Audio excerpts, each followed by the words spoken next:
je suis tombé sur un article du journal Le Monde assez intéressant. Cet article décrivait une expérience assez inhabituelle menée par l'Université de Chicago. Elle a mené une étude dans 6 pays différents auprès de 1170 enfants âgés de 5 à 12 ans. Les chercheurs ont découpé les enfants en plusieurs catégories, non religieux ou athées, chrétiens, musulmans, etc. Les chercheurs ont voulu estimer l'altruisme de ces 3 groupes en faisant l'expérience suivante. Ils ont proposé à chacun des enfants 30 autocollants. Ils ont ensuite demandé aux enfants de choisir leurs 10 préférés et leur ont dit que dorénavant, ces 10 autocollants leur appartenaient.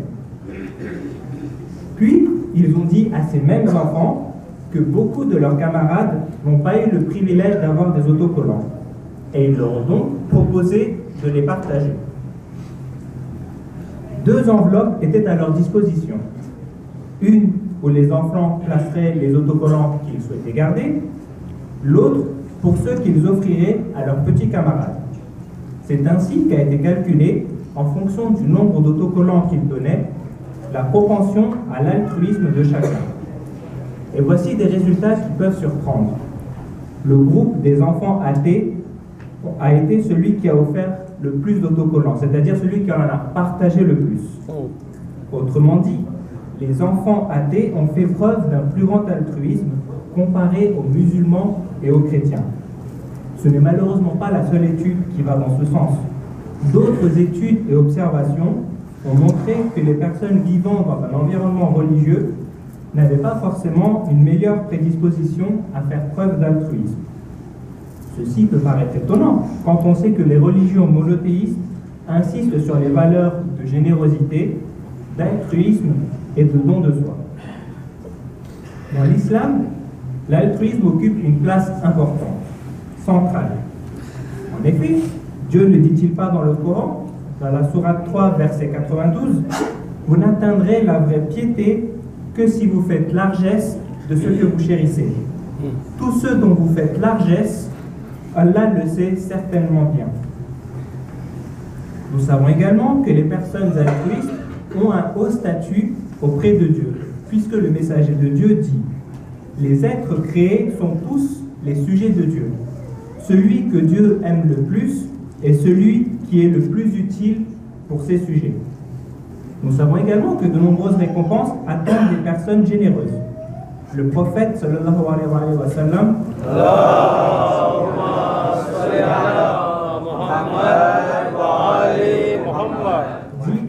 dit dans un de ses hadiths, parmi les expiations des péchés majeurs, on compte le fait de secourir les anxieux et de dissiper les peines des tourmentés. Maintenant, intéressons-nous à un autre type de récompense, les récompenses pour notre vie de tous les jours. En effet, nous nous attardons sur les récompenses pour l'au-delà, mais nous avons parfois tendance à omettre que l'altruisme a également un impact positif dans notre vie quotidienne. En effet, le prophète dit également « Dieu aide le croyant tant que le croyant aide son frère ». Nous avons souvent à l'esprit les récompenses pour l'au-delà lorsque nous faisons un acte altruiste. Celles-ci sont nombreuses. Cependant, elles ne concernent pas que l'au-delà. Il existe également des récompenses pour le monde d'ici-bas. Donc, comme je vous l'ai dit, Dieu aide le croyant tant que celui-ci aide son frère. De quelle manière Dieu aide-t-il ou récompense-t-il le croyant dans le monde d'ici-bas? Est-ce qu'il va exaucer plus facilement ses doigts? Ou alors, est-ce qu'il va lui octroyer Rojima Barkat? Oui, sans aucun doute. Mais peut-être que nous devrions aller plus loin.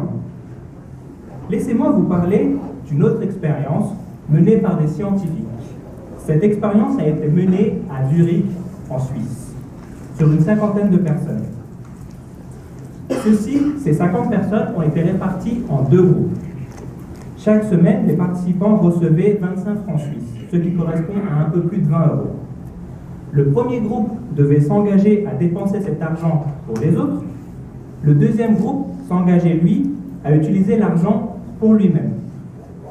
Au terme de l'expérimentation, les participants devaient répondre à un questionnaire. Les réponses au questionnaire ont montré un bien meilleur bien-être chez les personnes qui avaient fait preuve d'altruisme. elles se sentaient plus heureuses et mieux dans leur peau.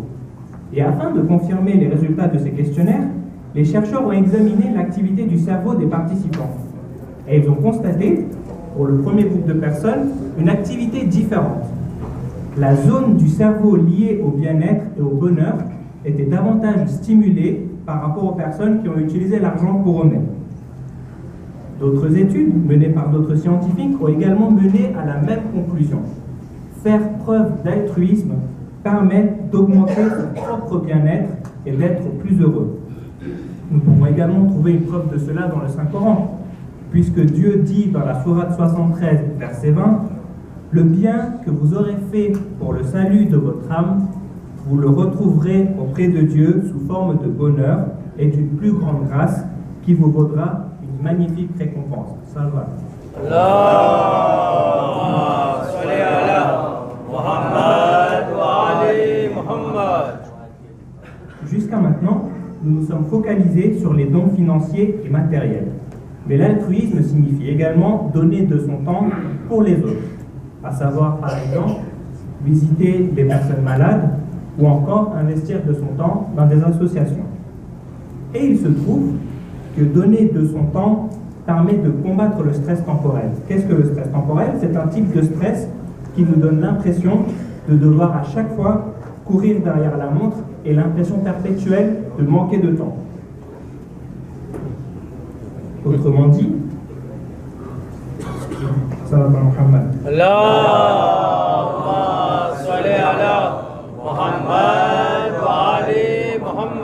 autrement dit, et c'est ça qui est paradoxal, en donnant de votre temps pour les autres, vous aurez l'impression d'avoir plus de temps, d'avoir gagné du temps. Il existe également beaucoup d'autres récompenses à l'altruisme que je ne vais pas développer, mais simplement lister. Donner vous permet de libérer des endorphines. Les endorphines, c'est quelque chose qui est émis par notre corps et qui est un antidouleur naturel. Donner et faire preuve d'altruisme est également bon pour notre santé puisqu'il renforce le système immunitaire et le système cardiovasculaire. Et plus étonnant encore, et c'est une expérience menée sur près de 50 ans qui le prouve, donner et faire preuve d'altruisme prolonge notre espérance de vie. Bien entendu, le but de l'altruisme n'est pas de donner pour acquérir tous ces avantages, mais c'est en donnant pour les autres que vous verrez véritablement un impact positif sur votre propre vie d'ici-bas. En donnant, vous permettrez d'apporter un peu de bonheur et de bien-être aux autres, mais également à vous-même. Et quel meilleur exemple d'altruisme que celui de nos Ahlul Bayt?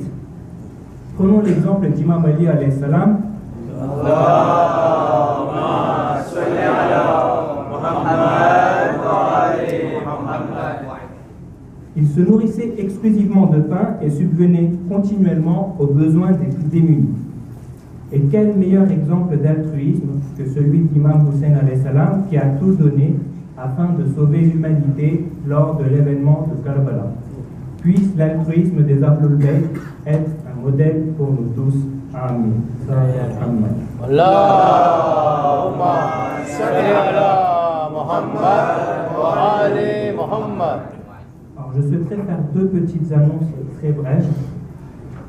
Vous avez dorénavant la possibilité de payer vos cotisations en ligne. Pour cela, il vous suffit de vous rendre à l'adresse qui s'affiche mefile-zainab.com/cotisation. Un mail vous sera également envoyé dans les prochains jours et vous aurez également la possibilité de payer en passant par l'appli de Mefile Zainab et en allant dans la rubrique News. Et en vous rendant sur la page, vous aurez la possibilité de payer les cotisations soit pour une année complète, soit pour un mois ou pour le nombre de mois que vous souhaitez. Et au moment du paiement, il vous suffira de noter avec exactitude vos coordonnées dans le formulaire proposé. Vous pourrez également laisser un message personnel au pôle trésorerie et ceci vous permettra par exemple de spécifier les mois pour lesquels vous souhaitez payer votre cotisation. Si vous avez la moindre question ou le moindre blocage, vous pouvez envoyer un mail à l'adresse qui s'affiche contact@mefile-zainab.com. Salva. Allahumma salli ala Muhammad wa ali Muhammad. Une deuxième annonce, Mehfil et Zainab lance un concours de Marassia qui consiste pour les participants à écrire un Marassia en français pouvant être récité sur le rag d'un Marassia déjà existant.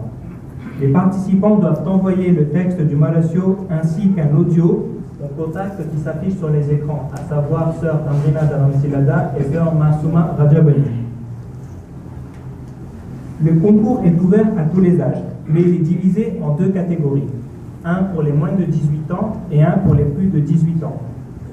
Les gagnants de ces deux catégories recevront chacun une tablette. La date limite d'envoi est fixée au 31 octobre, c'est-à-dire au Trismo. Pour plus de renseignements ou pour vous inscrire, merci de vous rapprocher de Sœur Amrina Dharamsilada ou Sœur Masouma Rajabali. Vous pouvez également envoyer un mail à contact@mehfile-zainab.com. Merci de votre attention. Wassalamu alaikum wa rahmatullahi wa barakatuh.